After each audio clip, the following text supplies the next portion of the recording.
คนลาวเฮาสิว่าจั่งใดเนาะนอกจากส้มเซยอย่างเดียวเพราะเพิ่นประกาศบอกว่านครปากเซเนาะอีก5เมืองได้พ้นทุกข์แล้วโอ้โฮ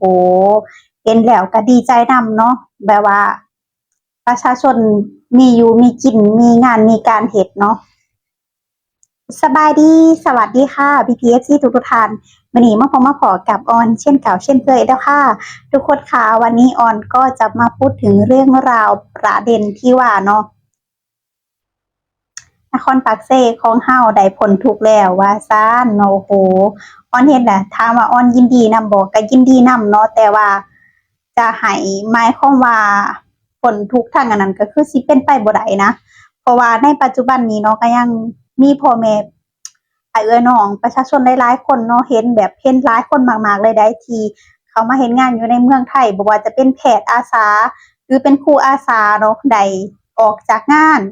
ได้ลาออกจากวิชาชีพที่รักได้เว้าง่ายคือได้ลาออกจากอาชีพที่รักหั้นนะคือบางคนที่ว่าจนแบบว่าถึงแบบว่าเฮ็ดแบบเต็มที่สุดๆแล้วเนาะแต่ว่าเว้าง่ายก็คือบ่ได้เงินในส่วนๆนั้นนะเพิ่นก็เลยต้องยอมมาเอาแรงเนาะมาขายอยู่ไทยเนาะแล้วเพิ่นก็ได้รับได้ดีเว้าหลายๆก็คือลืมตาอ้าปากได้นั่นเองเนาะแต่ก็ยังมีหลายคนเนาะเพิ่นก็เว้าว่าอยู่ลาวเฮาน่ะพ้นทุกข์แล้วแต่ก็บ่เป็นหยังนะ PFC เนาะคนที่เพิ่นคนที่เพิ่นพ้นทุกข์เนาะเพิ่นนำด้วยก็ขอดีใจนำนะอันนี้ก็ต้องบอกเลยเนาะก็คือเพิ่นโพสต์บอกไว้เนาะพ้นทุกข์แล้วนครปากเสและอีก5เมืองเนาะโอ้ดีใจนำเด้อจ้ะเนาะแต่ว่าทาง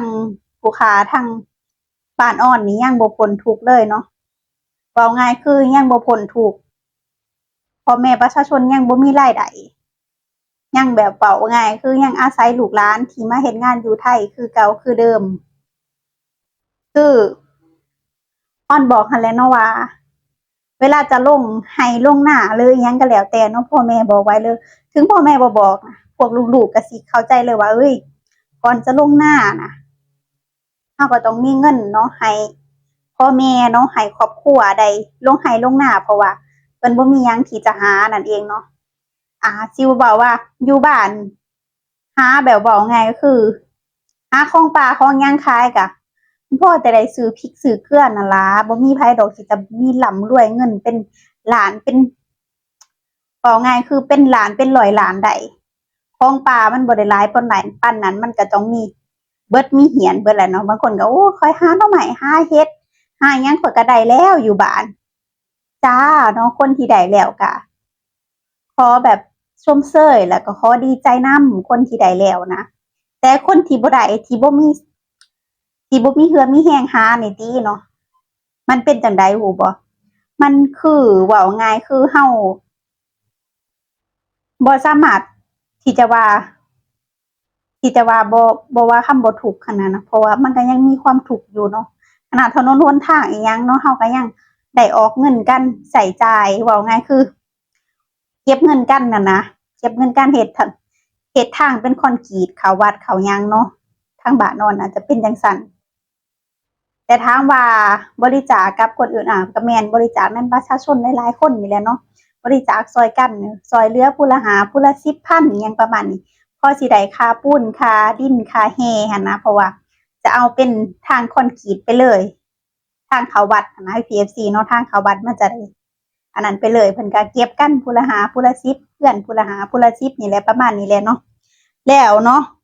เพิ่นได้บอกอีกนะทุกคนเมืองที่พ้นทุกข์เนาะ เมืองที่พ้นทุกข์นะอ้อนได้เห็นเนาะเพิ่นบอกว่ามาตรการเมืองพ้นทุกข์แม่นเมืองที่มีเงื่อนไขครบถ้วนดังนี้เนาะเพิ่นบอกว่ามีโรงเรียนมัธยมสมบูรณ์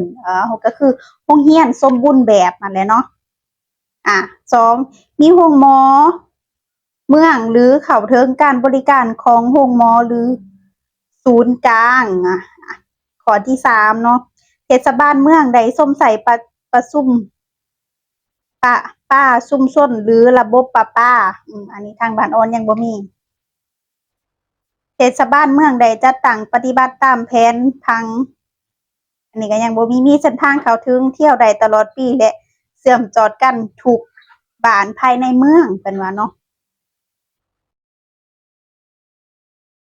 และก็ข้อที่6เนาะมีระบบโทรคมนาคมการขนส่งและข้อมูลข่าวสารข้อที่10ข้อที่7เนาะมีตลาดซื้อขายสินค้าเป็นปกติมีอยู่ตลาดเนาะทางบ้านอ่อนทรัพยากรธรรมชาติและสิ่งแวดล้อมได้รับการคุ้มครองปกปักรักษานำใช้อย่างมีประสิทธิผลเนาะข้อที่9มีบ้านพ้นทุกข์หลายกว่า7070%ของจำนวนบ้านทั้งหมดภายในเมืองที่บ่บรรลุเก้าเงื่อนไขเทิงนี้ถือว่าเป็นเมืองพ้นทุกข์มดีใจนำหลายๆเนาะเมืองที่พ้นทุกข์แต่ว่าบ้านอ้อนี่ยังบ่พ้นทุกข์เด้อ PPFC แต่ส่วนนั้นนะคือยังบ่พ้นอีหลีเพราะว่ายังอาศัยลูกหลานมาเฮ็ดงานอยู่ไทยคือเก่าคือเดิมนั่นแหละบางคนที่ว่าอ้อนก็มีอายเนาะเป็นเว้าง่ายคือเป็นทหารเนาะก็มีแล้วก็เป็นเรียนจบม.7 แล้วก็หลักสูตรอิหยังก็มีเนาะแต่ว่าฮู้บ่ตอนนี้เพิ่นยังเนาะมีอายเป็นทหารมันก็มาขายแรงอยู่ไทยคือกันแกล้งอยู่ไทยคือกันกับพวกอ้อนที่เรียนจบป.4 ป.5 เนาะบางคนเว้าง่ายๆคือคนที่มาขายแรงอยู่ไทยนี่บ่จำเป็นต้องว่าเรียนจบสูงหรือว่าบ่จำเป็นต้องอ่าเรียนหรือว่าบ่ได้เรียนเนาะเพราะว่าบ่ได้เรียนก็สามารถมาเฮ็ดงานอยู่ทางไทยได้เพราะว่าก็สามารถเรียนรู้ไปเรื่อยๆหั้นนะแต่สิ่งสำคัญนะอ้อนบอกเลยเนาะอ้อนบอกเลยบางคนอาจจะบ่มักคนที่มาเฮ็ดงานอยู่ทางฝั่งไทยอันนี้ก็ต้องยอมรับในข้อนี้เนาะคือคนลาวด้วยกันเฮาก็เข้าใจดีอะนะบางคนก็บ่มักคนที่มาเฮ็ดงานอยู่ต่างประเทศบ่มักบอกง่ายคือบ่มักแรงงานลาวด้วยกันบ่มักแรงงานลาวเวลาเมื่อบ้านเมื่อหยังเนาะบางคนก็บ่มักอันนี้ก็ต้องเข้าใจเนาะแต่ก็เว้าง่ายคือเฮาบ่สามารถที่จะไปควบคุมความคิดของเขาได้เนาะแล้วก็ไปห้ามความคิดของเขาได้มีอ้ายเพิ่นแบบเคยเป็นทหารนี่แหละก็แบบต้องได้ลาออกเนาะมาเฮ็ดงานอยู่ไทยได้เป็นช่างเนาะแต่เพิ่นก็ได้เป็นช่างเพิ่นก็ได้ถามว่าได้ดีบ่เพิ่นก็ได้ดีได้ทุกคนเนาะเพราะว่าอาทิตย์นึงเพิ่นก็ได้หลักพันเนาะพิเศษเพิ่นได้เป็นช่างอะนะแล้วก็รายได้ก็สิมีแบบค่อยๆทยอยขึ้นไปเรื่อยๆนะคือเว้าง่ายคือชีวิตเพิ่นก็ดีขึ้นนั่นแหละทุกคนชีวิตเพิ่นก็ดีขึ้นแบบอันนี้เลยแหละเพราะว่าจากที่เพิ่นเคยเป็นทหารหั่นนะเนาะแต่ที่เพิ่นเคยเป็นทหารอันนี้ก็บ่ได้ว่าสิว่าเว้าดูถูกดูแคลนเนาะแต่ว่าเว้าง่ายคือเพิ่นบ่สามารถที่จะเลี้ยงลูกเมียได้หั้นนะเพิ่นก็เลยต้องจำใจลาออกถึงจะรักในอาชีพแหน่แต่ก็สิเฮ็ดจั่งใดจั่งซั้นเนาะลูกเมียก็รอท่าเงินเนาะรอท่าเงินที่เพิ่นอันนี้อยู่แต่ว่าปัจจุบันนี้เพิ่นก็มีเรือนมีศาลอิหยังเรียบร้อยแล้วเพราะว่าเพิ่นมาเฮ็ดงานอยู่ไทยเนาะประมาณ4-5 ปีนี่แหละทุกคนเนาะเพิ่นมาแต่ว่าปัจจุบันนี้เพิ่นเมื่ออยู่บ้านแล้วเพิ่นเมื่อเพราะว่าเพิ่นมีเรือนมีศาลมีที่ดินที่หยังเนาะเพิ่นมาเฮ็ดงานอยู่ไทยเพิ่นก็เมื่อใช้ชีวิตอยู่บ้านกับลูกกับเมียอย่างมีความสุขแล้วเพิ่นก็บ่ได้ว่าเป็นทหารแล้วเนาะเพิ่นก็เป็นคนธรรมดาลาออกจากทหารเพิ่นก็เฮ็ดอาชีพของเพิ่นนั่นแหละเพราะว่าเพิ่นได้จากอ่าเว้าง่ายก็คือได้จากประเทศไทยเนาะเพราะว่าประเทศไทยสอนเรื่องการสร้างหั้นนะก็คือเกี่ยวกับเหล็กเกี่ยวกับหยังนี่แหละเหมือนอ้อนเฮ็ดงานนี่แหละประมาณนี้แหละเนาะเพิ่นก็เฮ็ดเกี่ยวกับพวกนี้ไปนำเนาะเพิ่นก็แบบมีความรู้อิหยังไปนำเพิ่นก็เอาไปประกอบอาชีพเนาะไปประกอบธุรกิจอยู่บ้านกับลูกกับเมียอยู่เรือนอยู่ศาลนั่นล่ะเนาะที่อยากบอกแล้วก็ถามว่าคนที่ว่าพ้นทุกข์เนาะก็คือว่าขอแสดงความยินดีนำเนาะแต่ว่าปัจจุบันนี้อ่าทางบ้านอ้อนนะแม้เงินจะหาซื้อมาพริกเป็นงัวเกลือก็ยังยากนะเพราะว่ามันหายากเนาะมันบ่มีหยังสิเฮ็ดหั้นนะมันมีแต่เฮ็ดนาอย่างเดียวเลี้ยงเป็ดเลี้ยงไก่แค่นั้นแหละเลี้ยงเป็ดเลี้ยงไก่เลี้ยงงัวเลี้ยงควายแค่นั้นเองเนาะบ้านอ้อนก็จะเป็นแบบนี้แหละเนาะทุกคนส่วนแบบผู้ใดโชคดีแหน่ก็มีลูกหลานมาเฮ็ดงานอยู่ไทยก็ไปฝากเงินฝากคำเมื่อให้พ่อแม่เนาะบ่ว่าจะเป็นค่าน้ำมันค่าปุ๋ยค่าหันค่านี้ดุดให้ดุดหน้าเนาะนี่ก็